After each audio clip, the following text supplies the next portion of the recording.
Voz do Coração, em prece, na busca da paz interior.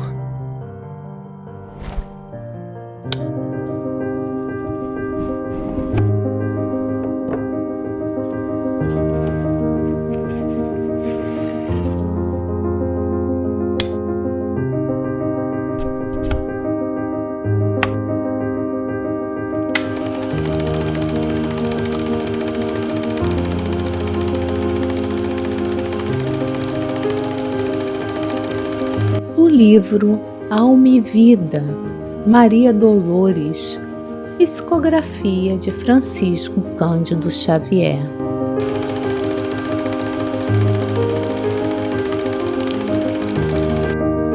Família e vida.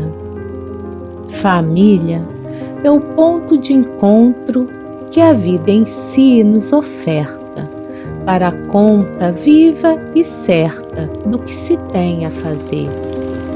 Às vezes, indica empresas de amor, renúncia e talento.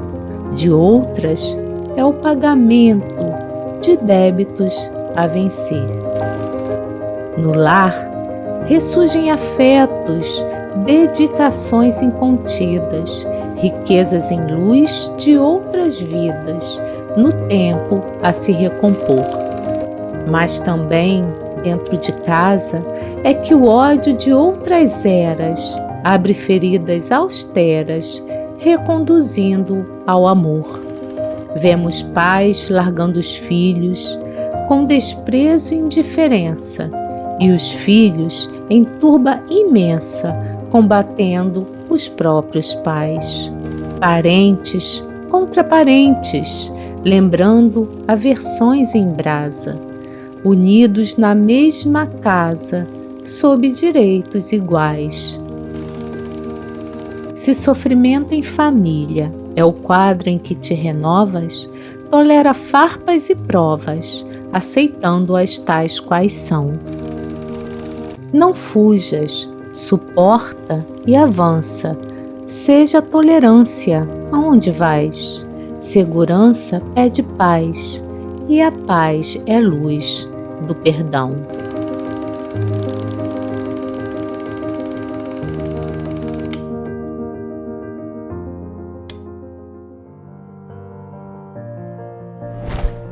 Reflexões oportunas. Família é uma micro-humanidade e a humanidade é uma macro-família. Então, é tão interessante porque você pega Emmanuel, você pega André Luiz, você pega Joana de Ângeles, né? A gente vai vendo o trabalho maravilhoso, impensável da espiritualidade para erigir os alicerces das futuras famílias. Então, na maior parte das vezes, isso é muito trabalhado, muito preparado, elaborado, esse planejamento reencarnatório do grupo familiar. Eu acho que ali, na convivência mais próxima, nos desafios que todos temos, nós somos chamados ao enfrentamento de nós mesmos. E é tão interessante porque agora nós estamos vivendo, eu acho que uma grande, acho que a maior delas, a convocação do Cristo para que nos voltemos para a família. Por quê? Porque ali estão todos os componentes espirituais desafiadores para que nós aparemos arestas que trazemos pendentes há muito tempo e, do outro lado, desenvolvamos sentimentos, resistências morais para poder enfrentar a vida em sociedade. Então, nós atraímos a esse ângulo familiar espíritos, nem sempre, por exemplo, nós éramos 8 filhos. O mais velho desencarnou muito cedo, ficamos 7, e nós tínhamos um irmão que ele era completamente diferente de todos nós. E todos eram unânimes em dizer que ele estava chegando pela primeira vez à nossa família. Olha que coisa interessante. E o meu pai um dia nos falou, ele não é estranho a gente, ele pode ser estranho à convivência familiar. Nós somos um desafio para ele, mas nós precisamos ser 8, porque éramos 6 filhos, o pai e a mãe, para enfrentarmos o desafio que ele é para nós. E nós não podemos falir, porque nós estamos juntos. Porque os vínculos familiares, como eles nos oportunizam desenvolver os padrões morais, e nós sabemos que para isso temos que vencer a nós mesmos, às vezes como verdadeiros icebergs, né? Nós temos só aquela pontinha de fora, que é o nosso ego, a nossa personalidade de hoje, mas no fundo das águas das reencarnações, nós temos um vasto espaço que mantém submerso muitas coisas do nosso caráter, velado no meio familiar, para ser explorado no meio familiar, como se ele fosse a maior reunião mediúnica da Terra, em que todos somos médiuns de psicofonia e dialogadores ao mesmo tempo. Como médiuns, nós temos a chance de liberar as chagas da alma, como dialogadores, de tomar ciência do que vamos falar naquele grupo familiar, para que tenhamos cuidado de exemplificar o que nós falamos. E é interessante porque essa parte, com relação à palavra dentro do grupo familiar, André Luiz colocou muito bem no livro Entre a Terra e o Céu, no capítulo 39, que fala sobre ponderações.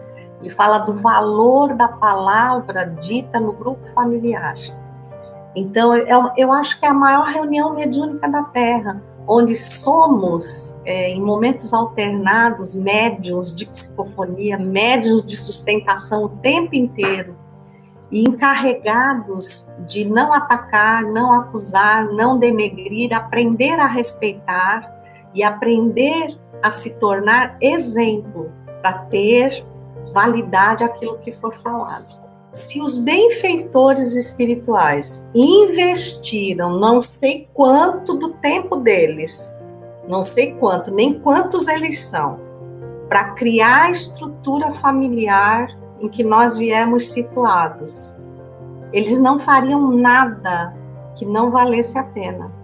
O problema sou eu que não estou entendendo esse enredo, porque a gente nunca se coloca no enredo como ator coadjuvante. Nosso problema é esse. A gente, ao contrário, pensa que toda a família é apenas ornamento para a nossa existência. E quando a gente pensa isso, olha ao seu redor. Como é que é a sua casa? É do jeito que você gosta, você quer colocar cada coisa no seu lugar, só que a gente faz isso com almas. A gente tira dos outros o direito deles terem o lugar deles, porque eles têm que ficar onde nós queremos. Até que vem assim uma doencinha e diz assim, tudo bem, você está olhando o lugar de todo mundo, mas uma perguntinha, qual é o seu? E aí você percebe que você se ocupou tanto dos outros, que você não está se dando conta do que você é, do lugar que você ocupa naquela família. E a gente pensa assim, é um dia a menos. Cada dia que passa é um dia a menos nessa estrutura familiar, porque ela nunca mais vai se repetir como está agora. Eu posso até cruzar com os mesmos espíritos, mas eu não serei mais a mesma, eles não serão mais os mesmos, talvez a configuração seja totalmente diferente. E aí, tarde demais, como a maioria das coisas que tem acontecido na nossa vida, tarde demais a gente descobre o que não soube aproveitar. A gente às vezes é muito invasivo, a gente se permite ser invasivo porque acha assim, tá dentro da minha casa, faz parte da minha família, eu posso falar o que eu quero, eu posso ser como eu sou. Então, esse falar o que eu quero, ser como eu sou, é meus espinhos já ferindo o outro. Quando eu faço isso, eu aguço, obviamente, os espinhos do outro. E quem vai sair ferido nessa situação sou eu também. Também. Então, assim, a gente precisa, a família, eu acho que tem exatamente essa função de nos proporcionar o aprendizado, de saber a que distância nós precisamos ficar em amor, em respeito e em outros sentimentos que infelizmente ainda nos são comuns, né? Para que não fiquemos distantes o suficiente para não sobrevivermos ao aprendizado. O sobreviver é resistir ao aprendizado que a vida poderia nos trazer e não traz, porque eu me afasto dele, né? Eu me afasto dele. E, ao mesmo tempo, eu não ser tão impositivo, tão acusativo, que eu me permito isso, porque eu acho que eu tenho intimidade suficiente para falar do jeito que eu falo, mas eu nego essa intimidade ao outro para falar do jeito que ele quer falar sobre mim. Então, é uma distância que a gente ainda vai precisar e nós vamos conquistar exatamente com essa convivência.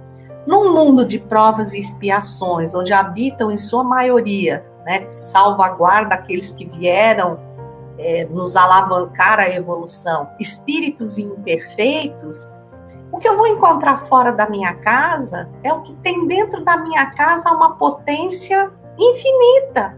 Se eu não aprendi a lidar com a raiz ao quadrado, como é que eu vou querer lidar com a raiz?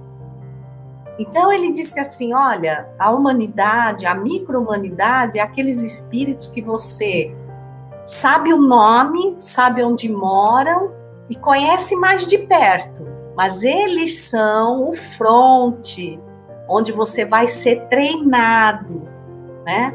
Para a grande batalha, que é a família universal, né? A família planetária, a família planetária. Não teve outro motivo senão esse para Jesus lá nas bodas de Caná dizer: mas quem são minha mãe e meus irmãos? Ele estava dizendo para nós que aqueles laços consanguíneos, eles eram indispensáveis para que a gente aprenda a amar a família chamada humanidade. A gente tem que começar de pequenas porções. A gente está desistindo muito facilmente, né? A gente casa ainda hoje querendo ser feliz para sempre. Isso aí está lá atrás, na Cinderela, na Branca de Neve. Hoje a gente tem um entendimento diferenciado que é galgar patamares. É muito interessante que as grandes mensagens de Jesus tem sempre um monte no meio, né? Porque ele queria nos sinalizar que é uma escalada. Não tem como. E ninguém faz escalada andando de marcha ré, cantando, se divertindo.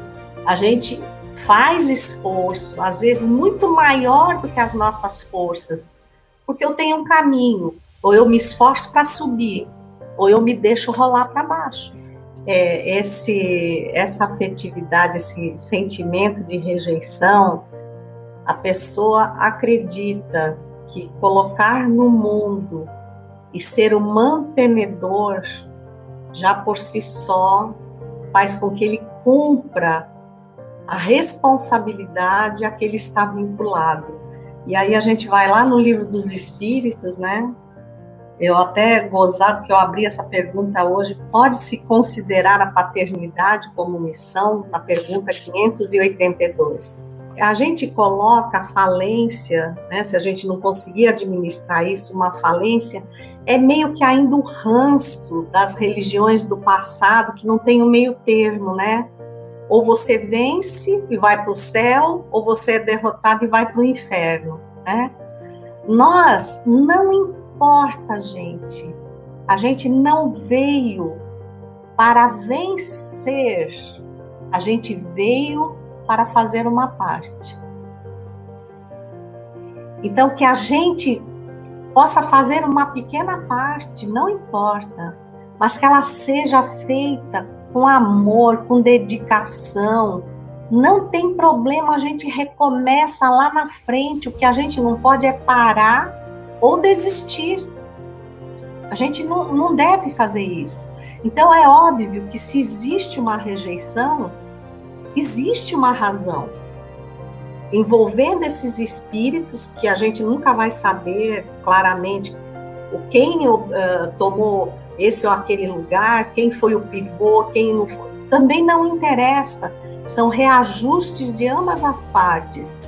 Às vezes são reajustes de diversas reencarnações. Pode acontecer de nós não conseguirmos amar o suficiente, como pai, como mãe, como filho. Mas se a gente já aprender a respeitar aquele espírito,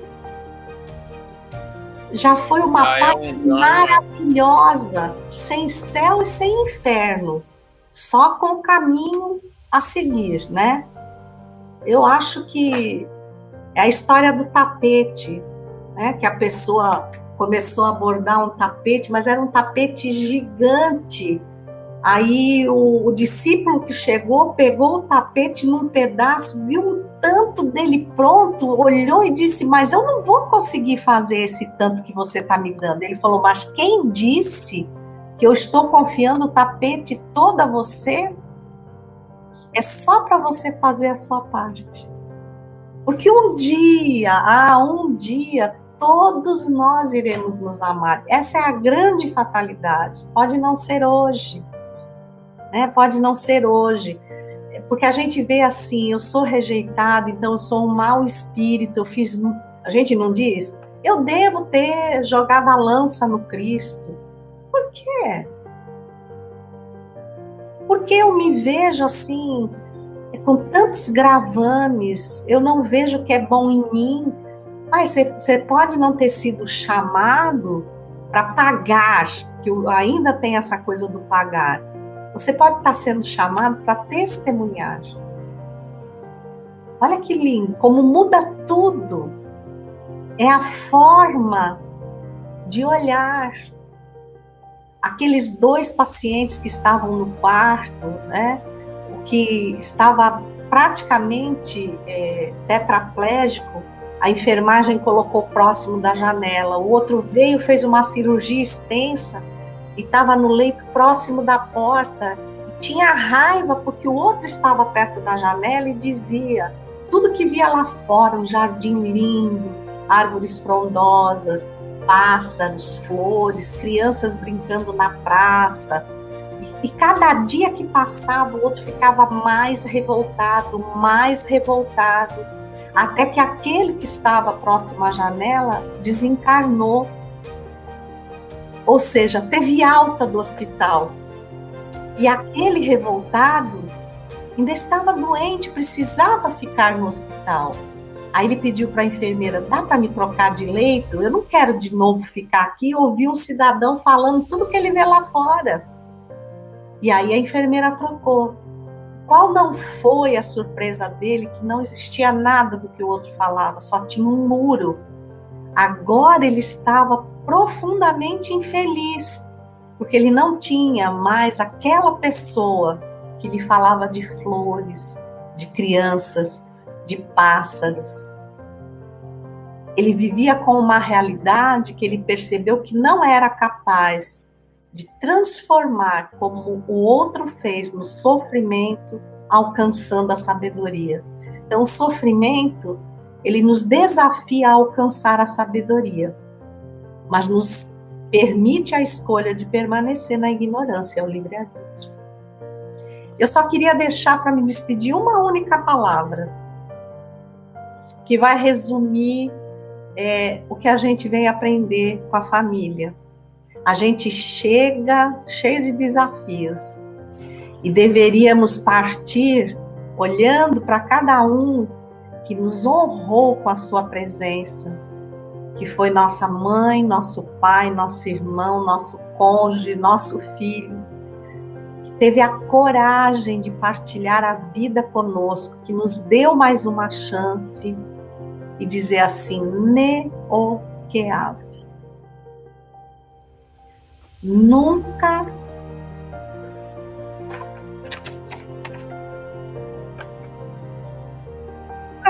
esqueça o quanto eu amo você.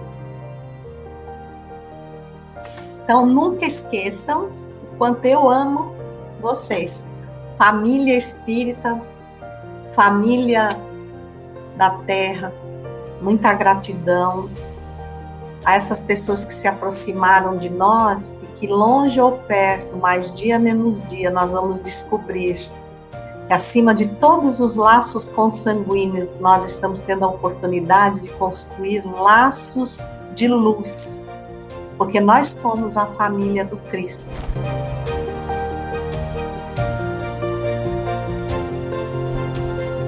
Momento de luz. Do livro Família, autores diversos. Psicografia de Francisco Cândido Xavier.